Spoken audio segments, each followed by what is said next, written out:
Hello, kumusta po kayo lahat? Welcome po sa ating munting channel, ang Inday Sara Survivor, ang taga-ulit ng balita. Ito, disinformation na naman ang ibinungad sa atin kaaga-aga sa taon. Kita mo to, ha?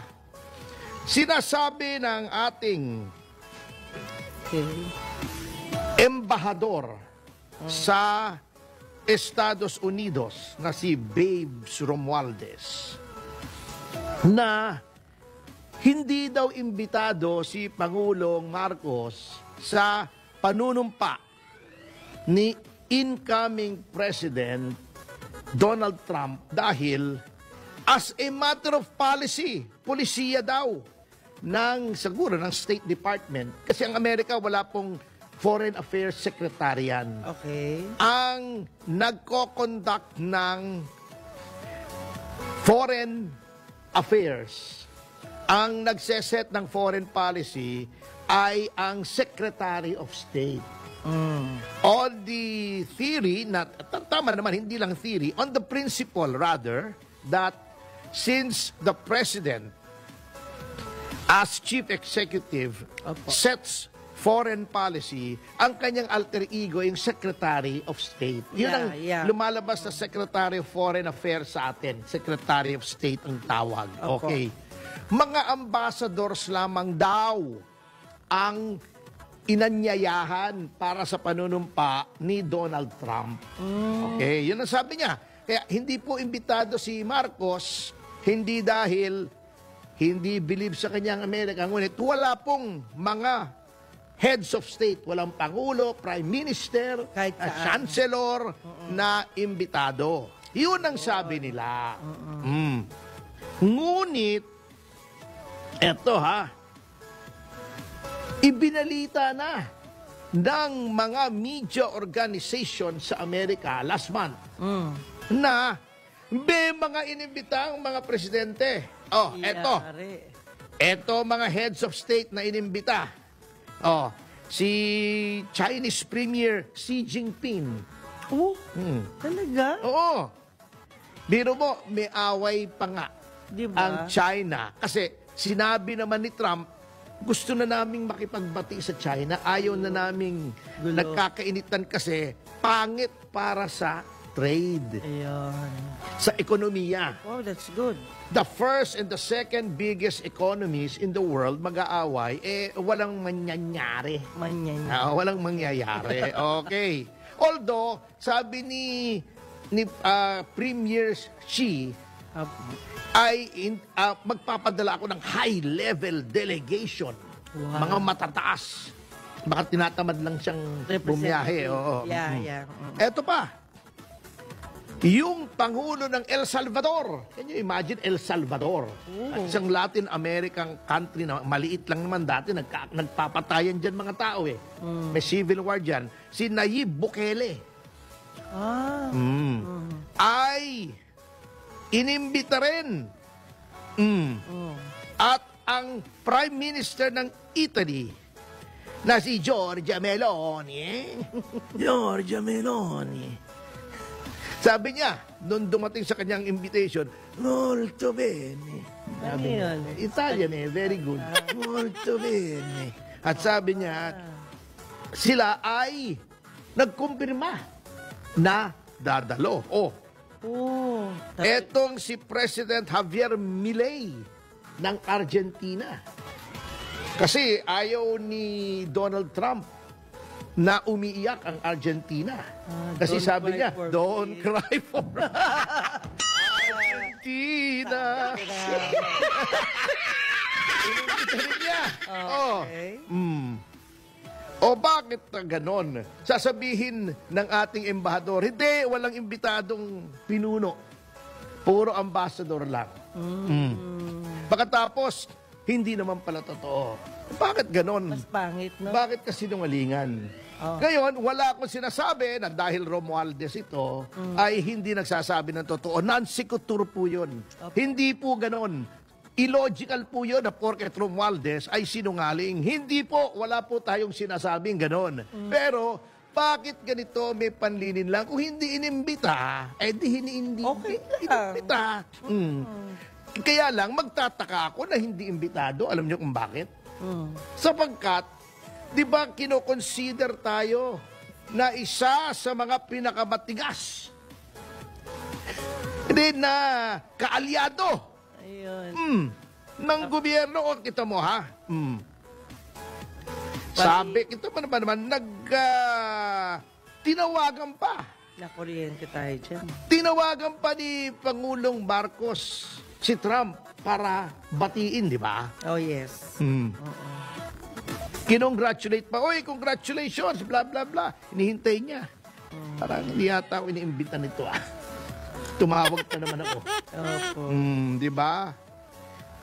Eto pa, sinabi pa, sumipsip pa ang DFA natin. Sinabi nila, yung tawag daw yon ay nagpapatunay na, eto, i-quote ko na, the positive momentum and trajectory of our bilateral relations with the United States. Sabi pa ng DFA, the United States remains an important ally, partner, and friend to the Philippines.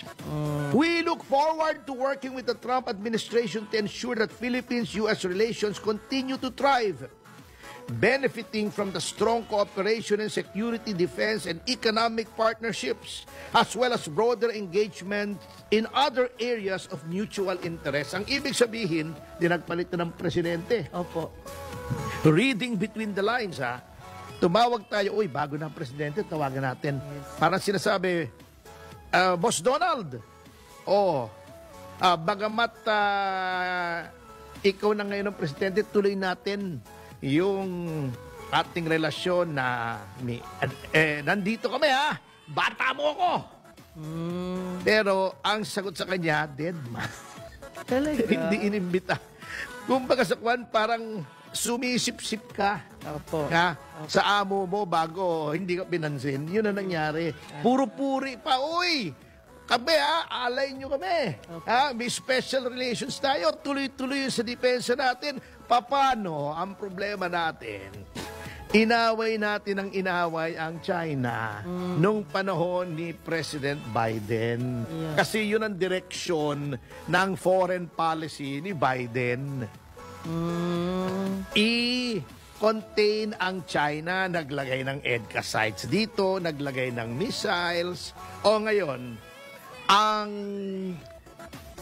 policy ng bagong administrasyon, ang incoming administration ng Estados Unidos, ay makipagbati. Saan tayo pupulutin ngayon? Anong silbi pa natin?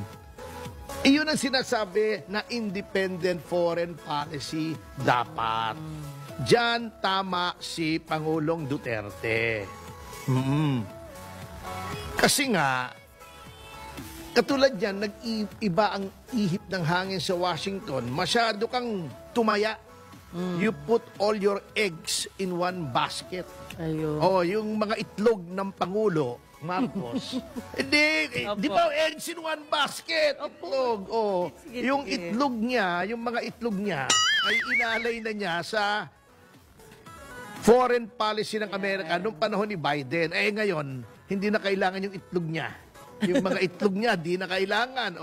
Wala na siyang choice. Oo. kumbaga. Meron pa siya strongest ally nyo kami Tuloy-tuloy tayo. Dead ma, hindi inimbita. Tsaka nung naupo si President ng US na bago, although second time na to, di po ba? Ang sabi niya talaga, babaguhin ko anuman ang pagkakamali ko dati.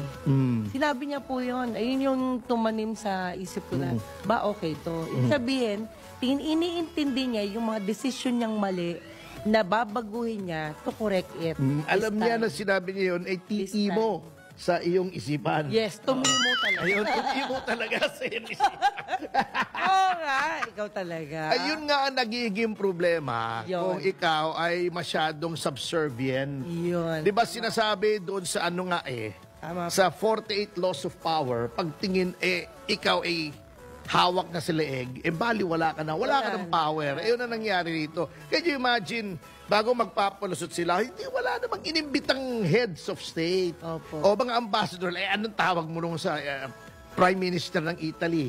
Hindi ba head of state yun? Kasi parliamentary sila Opo. Yun nga sa El Salvador. Can you imagine El Salvador? Inimbita. Ang Pangulo ng Pilipinas, may mga 10 EDCA sites dito, may missiles. Nakaliwala. Hindi inimbita si Bukele. Sa pangalan pa lang, ang ganda-ganda, Marcos.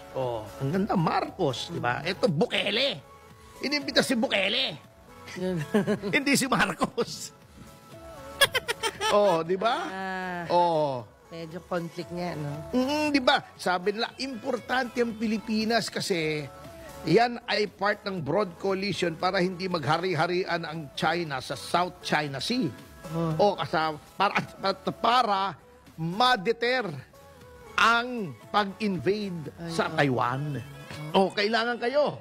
Kasi kayong standing between China and Taiwan. Nandito strategic ang location nyo. Lalagyan namin ng mga missiles, sa mga supplies, sa mga EDCA sites, na mga sundalong Amerikano. Yeah. Na kahit ang mga Pilipino, kahit nasa lupain natin, yung mga sites na yun, hindi tayo makapasok. Can you imagine? Kahit gobernador nung lalawigan, kung saan nandoon ng EDCA sites, hindi pwedeng pumasok. Teritoryo niya yun. Can you imagine kung gaano ka-degrading sa mga opisyal natin? Wala kayong pakialam dito. Bansa namin, kahit na wala kayong pakialam, hindi kayo basta-basta pwedeng